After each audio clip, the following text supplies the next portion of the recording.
ओम श्री गणेशाय नमः। हर हर महादेव, देवों के देव महादेव। षडलिंग स्वरूप प्रणव का महात्म्य, उसके सूक्ष्म रूप ओंकार और स्थूल रूप पंचाक्षर मंत्र का विशेषण, उसके जप की विधि एवं महिमा, कार्य ब्रह्म के लोकों से लेकर कारण रुद्र के लोकों तक का विशेषण करके कालातीत पंचावरण विशिष्ट शिव लोक के अनिवार्यनीय वैभव का निरूपण तथा शिव भक्तों के सत्कार की महत्ता। ऋषि जी बोले, ब्रह्म प्रभु महामुनि, आप हमारे लिए क्रमश षडलिंग स्वरूप प्रणव का महामतय तथा शिव भक्तों के पूजन का प्रकार बताइए। सूत जी ने कहा, महर्षियों, आप लोग तपस्या के धनी हैं। आपने यह बड़ा सुंदर प्रश्न उपस्थित किया है, किंतु इसका ठीक ठीक उत्तर महादेव जी ही जानते हैं, दूसरा कोई भी नहीं। तथापि भगवान शिव की कृपा से मैं इस विषय का वर्णन करूंगा। हे भगवान शिव, हमारी और आप लोगों की रक्षा का भारी भार बारंबार स्वयं ही ग्रहण करें। प्रनाम है प्रकृति से उत्पन्न संसार रूपी महासागर का प्रणव, इस से पार करने के लिए दूसरी नव नाव है, इसीलिए इस ओंकार को प्रणव की संज्ञा देते हैं। ओंकार अपने जप करने वाले साधकों से कहता है, प्रपंच नहीं है वह तुम लोगों के लिए। इस भाव को लेकर भी ज्ञानी पुरुष ओम को प्रणव नाम से जानते हैं। इसका दूसरा भाव यूं है, प्रकर्षण न नयत व यशुमान मोक्षम इति वा प्रणव, अर्थात यह तुम सब उपासकों को बलपूर्वक मोक्ष तक पहुंचा देगा। इस अभिप्राय से भी इसे ऋषि मुनि प्रणव कहते हैं। अपना जप करने वाले योगियों तथा अपने मंत्र की पूजा करने वाले उपासक के समस्त कर्मों का नाश करके यह दिव्य नूतन ज्ञान देता है, इसीलिए भी इसका नाम प्रणव है। उन महारहित महेश्वर को ही नव अर्थात नूतन कहते हैं। वे परमात्मा प्रकृष्ट रूप से नव अर्थात शुद्ध स्वरूप हैं, इसीलिए प्रणव कहलाते हैं। प्रणव साधु को नव अर्थात नवीन शिव स्वरूप कर देता है, इसीलिए भी विद्वान पुरुष उसे प्रणव के नाम से जानते हैं, अथवा प्रकृष्ट रूप से नव दिव्य परमात्मा ज्ञान प्रकट करता है, इसीलिए वे प्रणव है। प्रणव के दो भेद बताए गए हैं, स्थूल और सूक्ष्म। एक अक्षर रूप है जो ओम है, उसे सूक्ष्म प्रणव जानना चाहिए, और नमः शिवाय इस 5 अक्षर वाले मंत्र को स्थूल प्रणव समझना चाहिए। जिसमें 5 अक्षर व्यक्त नहीं वह सूक्ष्म है, और जिसमें 5 अक्षर सुस्पष्ट रूप से व्यक्त है वह स्थूल है। जीवन मुक्त पुरुष के लिए ये सूक्ष्म प्रणव के जप का विधान है, वही उसके लिए समस्त साधनों का सार है। यद्यपि जीव मुक्त के लिए किसी साधन की आवश्यकता नहीं है, क्योंकि वह सिद्ध रूप है, तथापि दूसरों की दृष्टि में जब तक उसका शरीर रहता है तब तक उसके द्वारा प्रणव जप की सहज साधना स्वतः होती रहती है। वह अपनी देह का विलय होने तक सूक्ष्म प्रणव मंत्र का जप और उसके अर्थभूत परमात्मा तत्व का अनुसाधन करता रहता है। जब शरीर नष्ट हो जाता है तब वह पूर्ण ब्रह्म स्वरूप शिव को प्राप्त कर लेता है। यह सुनिश्चित बात है। जो अर्थ का अनुसंधान ना करके केवल मंत्र का जप करता है, उसे निश्चय ही योग की प्राप्ति होती है। जिसने 36 करोड़ मंत्र का जप कर लिया हो, उसे अवश्य ही योग प्राप्त हो जाता है। सूक्ष्म प्रणव के भी हसव और दीर्घ के भेद से 2 रूप जानने चाहिए, अकार, उकार, मकार, बिंदु, नाद, शब्द, काल और कला। इनसे युक्त जो प्रणव है उसे दीर्घ प्रणव कहते हैं। वह योगियों के ही हृदय में स्थित होता है। मकार प्रत्यंत जो ओम है वह अ, उ, म इन 3 तत्वों से युक्त है, इसी को हर्षव प्रणव कहते हैं। अ शिव है, उ शक्ति है और मकार इन दोनों की एकता है। वह त्रितत्व रूप है ऐसा समझकर हसव प्रणव का जप करना चाहिए। जो अपने समस्त पापों का क्षय करना चाहते हैं उसके लिए इस हसव प्रणव का जप अत्यंत आवश्यक है। पृथ्वी, जल, तेज, वायु और आकाश, ये 5 भूत तथा शब्द, स्पर्श आदि इनके 5 विषय, ये सब मिलकर 10 वस्तुएं मनुष्य की कामना के विषय हैं। इनकी आशा मन में लेकर जो कर्मों के अनुष्ठान में संलग्न होते हैं वे 10 प्रकार के पुरुष प्रवृत्त अथवा प्रवृत्ति मार्ग कहलाते हैं, तथा जो निष्काम भाव से शास्त्र विहित कर्मों का अनुष्ठान करते हैं वे निवृत्त अथवा निवर्ती मार्गी कहे गए हैं। प्रवृत्त पुरुषों को हसव प्रणव का ही जप करना चाहिए और निवृत्त पुरुषों को शीघ्र प्रणव का वहित्तियों तथा अन्य मंत्रों के आदि में इच्छा अनुसार शब्द और कला से युक्त प्रणव का उच्चारण करना चाहिए। वेद के आदि में और दोनों संध्याओं की उपासना के समय भी ओमकार का उच्चारण करना चाहिए। प्रणव का 9 करोड़ जप करने से मनुष्य शुद्ध हो जाता है। फिर 9 करोड़ का जप करने से वह पृथ्वी तत्व पर विजय पा लेता है और तत्पश्चात पुनः 9 करोड़ का जप करके वह जल तत्व को जीत लेता है। पुनः 9 करोड़ जप से अग्नि तत्व पर विजय पा लेता है। तदनंतर फिर 9 करोड़ का जप करके वह वायु तत्व पर विजयी होता है। फिर 9 करोड़ के जप से आकाश को अपने अधिकार में कर लेता है। इसी प्रकार 9 करोड़ का जप करके वह क्रमश गंध, रस, रूप, स्पर्श और शब्द पर विजय पाता है। इसके बाद फिर 9 करोड़ का जप करके अहंकार को भी जीत लेता है। इस तरह 108 करोड़ प्रणव का जप करके उत्कृष्ट बोध को प्राप्त हुआ पुरुष शुद्ध योग का लाभ करता है। शुद्ध योग से युक्त होने पर वह जीव मुक्त हो जाता है, इसमें संशय नहीं है। सदा प्रणव का जप और प्रणव रूपी शिव का ध्यान करते करते समाधि में स्थित हुआ महायोगी पुरुष साक्षात शिव ही है, इसमें संशय नहीं है। पहले अपने शरीर में प्रणव के ऋषि, छंद और देवता आदि का न्यास करके फिर जप आरंभ करना चाहिए। अकार आदि मात्र का वर्ण से युक्त प्रणव का अपने अंगों में न्यास करके मनुष्य ऋषि हो जाता है। मंत्रों के 10 विध संस्कार मात्र कन्यास तथा षड धवशोधन आदि के साथ संपूर्ण न्यास फल उसे प्राप्त हो जाता है। प्रवृत्ति तथा प्रवृत्ति निर्वृत्ति से मिश्रित भाव वाले पुरुषों के लिए स्थूल प्रणव का जप ही अभीष्ट साधक होता है। क्रिया, तप और तप के योग से शिव योगी 3 प्रकार के होते हैं, जो क्रमश क्रिया योगी, तपो योगी और जप योगी कहलाते हैं। जो धन आदि वैभवों से पूजा सामग्री का संचय करके हाथ आदि अंगों से नमस्कार आदि क्रिया करते हुए इष्ट देव की पूजा में लग जाता है, वह क्रिया योगी कहलाता है। पूजा में संलग्न रहकर जो परिमित भोजन करता, ब्रह्म इंद्रियों को जीत कर वश में किए रहता और मन को भी वश में करके परद्रोह आदि से दूर रहता, वह तपोयोगी कहलाता है। इन सभी सद्गुणों से युक्त होकर जो सदा शुद्ध भाव से रहता तथा समस्त काम आदि दोषों से रहित हो, शांति चित्त से निरंतर जप किया करता है, उसे महात्मा पुरुष जप योगी मानते हैं। जो मनुष्य 16 प्रकार के उपचारों से शिव योगी महामताओं की पूजा करता है, वे शुद्ध होकर सालोक्य आदि के क्रम से उत्तरोत्तर उत्कृष्ट मुक्ति को प्राप्त कर लेता है।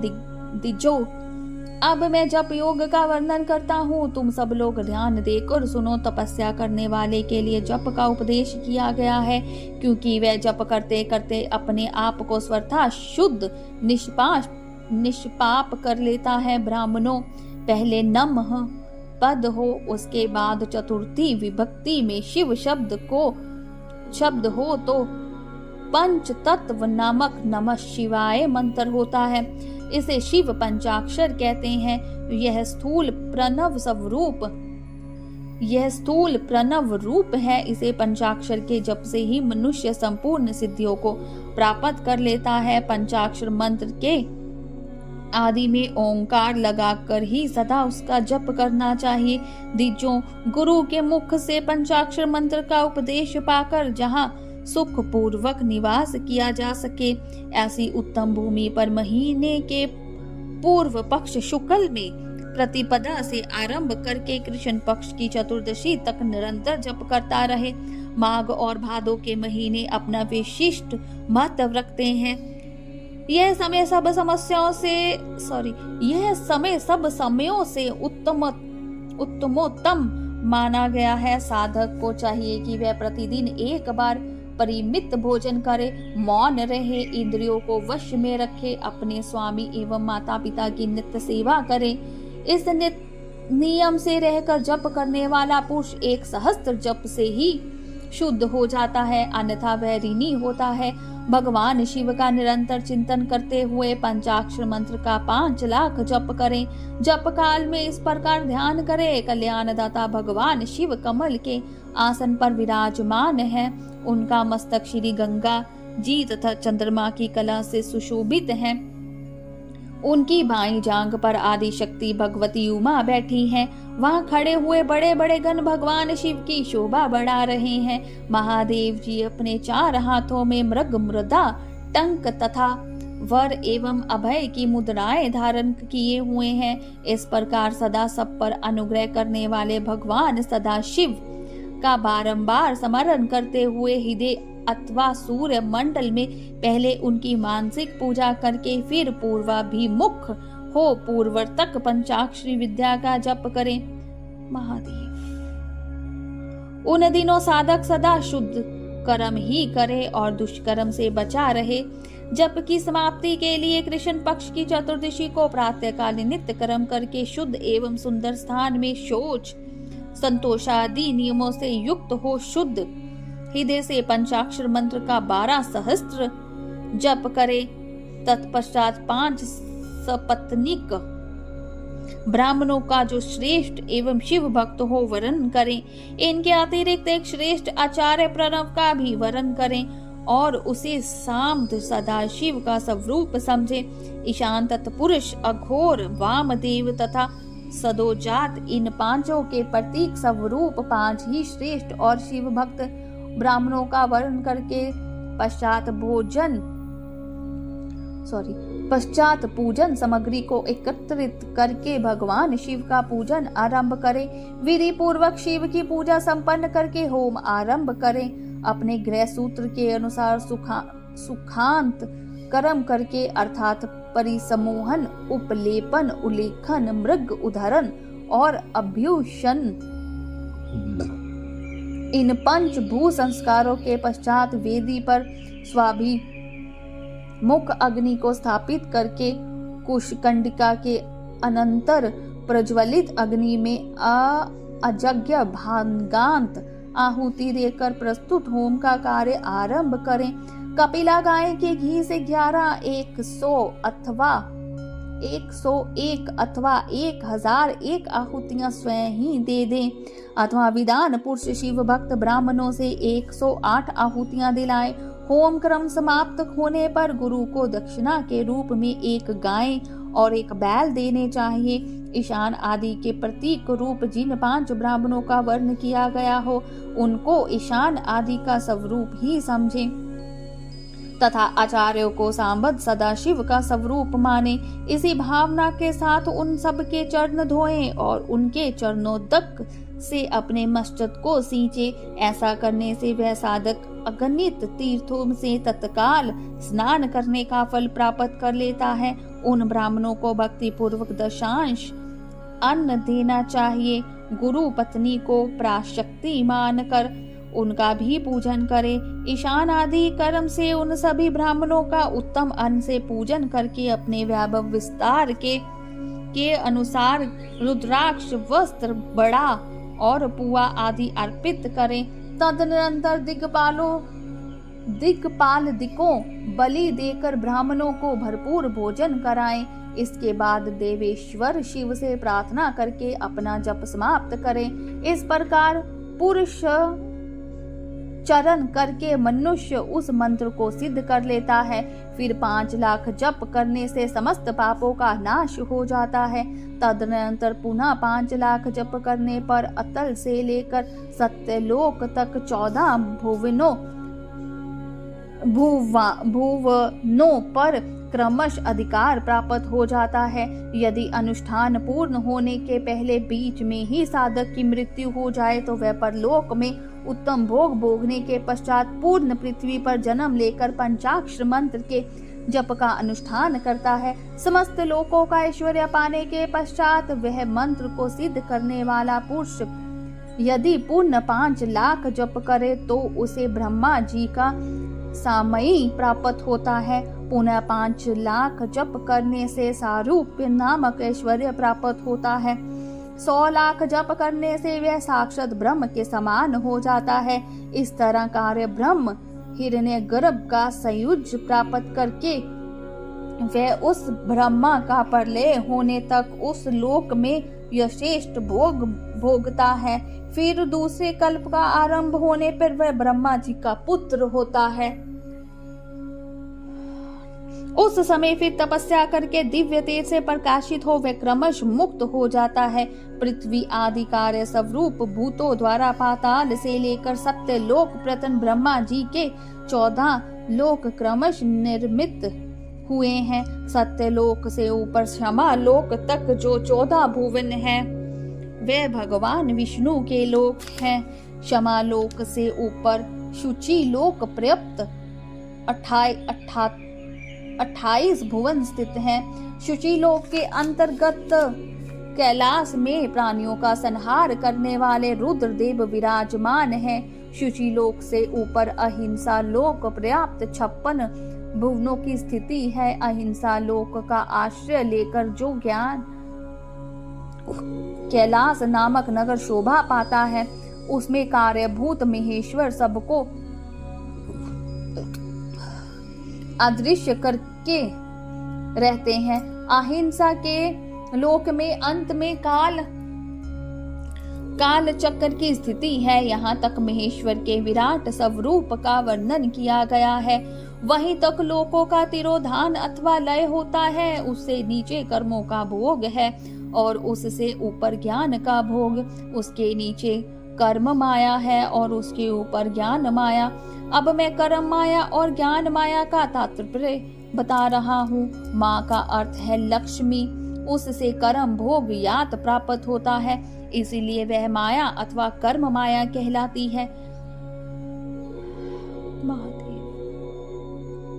इसी तरह माँ अर्थात लक्ष्मी से ज्ञान भोग यात अर्थात प्राप्त होता है, इसीलिए उसे माया या ज्ञान माया कहा गया है।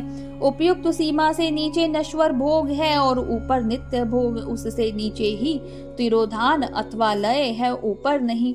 वहां से नीचे ही कर्ममय पाशों द्वारा बंधन होता है, ऊपर बंधन का सदा अभाव है।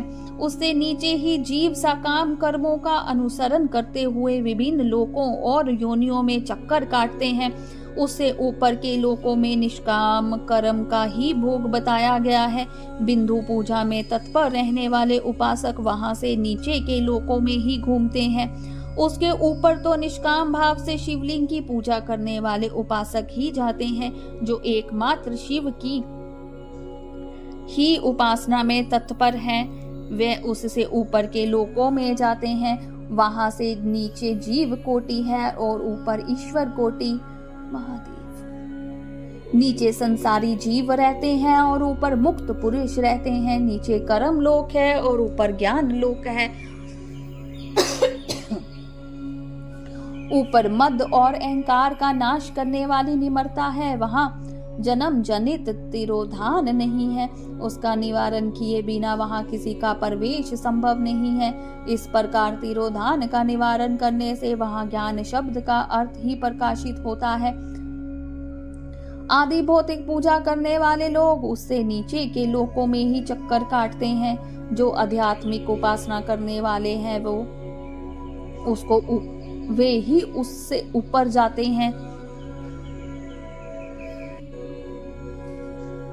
जो सत्य, अहिंसा आदि धर्म से युक्त हो, भगवान शिव के पूजन में तत्पर रहते हैं, वे काल चक्र को पार कर जाते हैं। काल चक्रेश्वर की सीमा तक जो विराट महेश्वर लोक बताया गया है, उससे ऊपर वृषभ के आकार में धर्म की स्थिति है। वह ब्रह्मचर्य का मूर्तिमान रूप है। उसके सत्य, शौच, अहिंसा और दया ये 4 पाद हैं। वह साक्षात शिवलोक के द्वार पर खड़ा है। क्षमा उसके सींग है, शम कान है। वह वेद्य निरूपी शब्द से विभूषित है। आसक्तता उसके दोनों नेत्र हैं। विश्वास ही उसके श्रेष्ठ बुद्धि एवं मन है। क्रिया आदि धर्म रूपी जो वृषभ हैं, वे कारण आदि में स्थित हैं। ऐसा जानना चाहिए। उस क्रिया रूप वृषभाकार धर्म पर कालातीत शिव आरूढ़ होते हैं। ब्रह्मा, विष्णु और महेश्वर की जो अपनी अपनी आयु है, उसी को दिन कहते हैं। जहाँ धर्म रूपी वृषभ की स्थिति है, उससे ऊपर ना दिन है ना रात्रि। वहाँ जन्म मरण आदि भी नहीं है।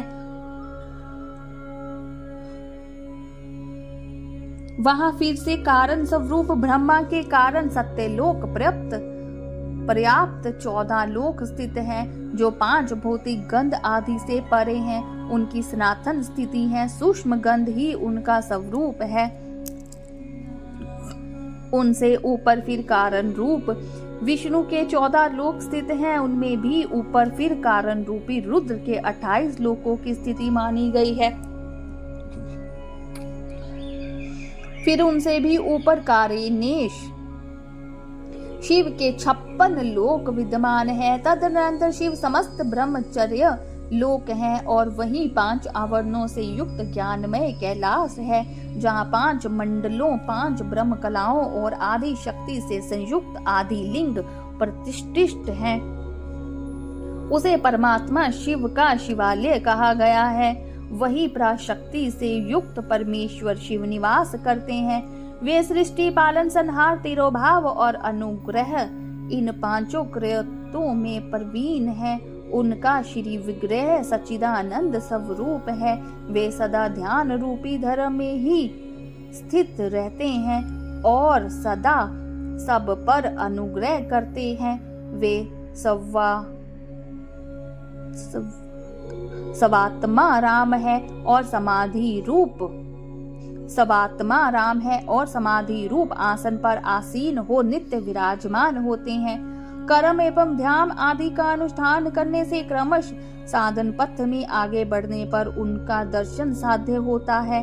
नियत, नैमित्तिक आदि कर्मों द्वारा देवताओं का यजन करने से भगवान शिव के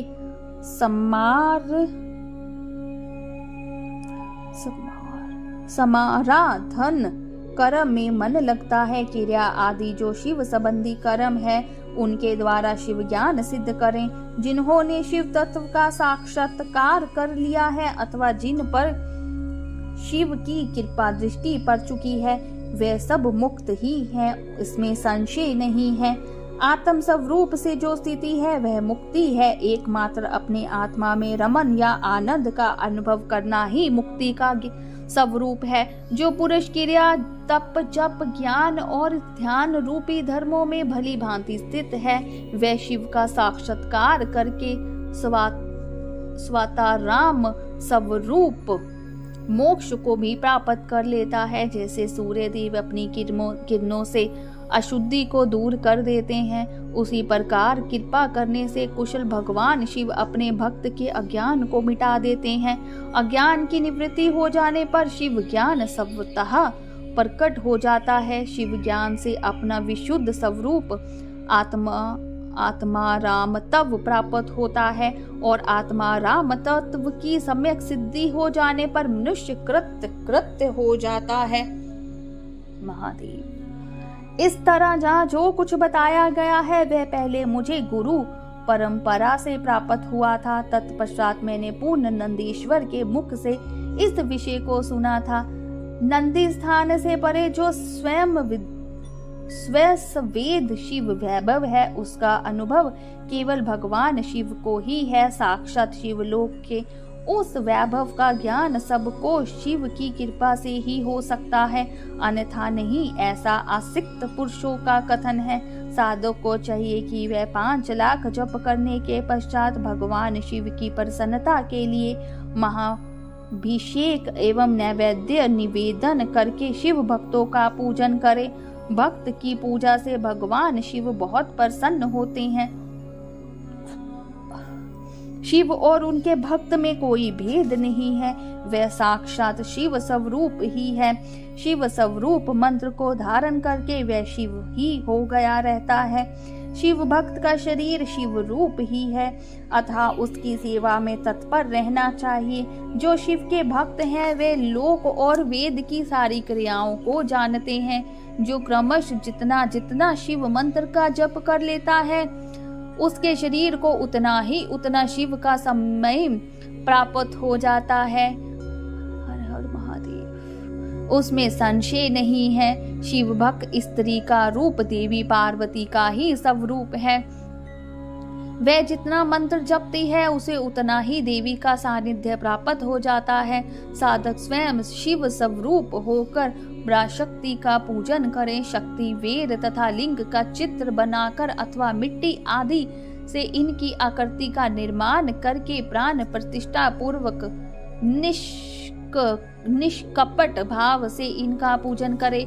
शिवलिंग को शिव मानकर, अपने को शक्ति रूप समझकर, शक्ति लिंग को देवी मानकर और अपने को शिव रूप समझकर शिवलिंग को नाद रूप तथा शक्ति को बिंदु रूप मानकर परस्पर सटे हुए शिवलिंग और शिवलिंग के प्रति उप प्रधान और प्रधान की भावना रखते हुए जो शिव और शक्ति का पूजन करता है वह मूल रूप की भावना करके कारण शिव रूप ही है। शिव भक्त शिव मंत्र रूप होने के कारण शिव के ही स्वरूप हैं। जो 16 उपचारों से उनकी पूजा करता है उसे अभीष्ट वस्तु की प्राप्त होती है। जो शिवलिंग उपासक शिव भक्त की सेवा आदि करके उसे आनंद प्राप्त करता है, उस विधान पर भगवान शिव बड़े प्रसन्न होते हैं।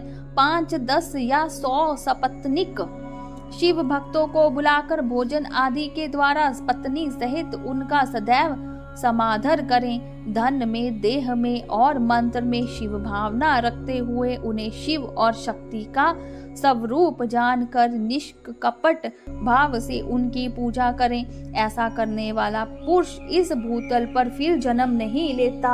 हर हर महादेव। उमापति महादेव की जय। शंकर भगवान की जय। गौरी शंकर की जय। हर हर महादेव।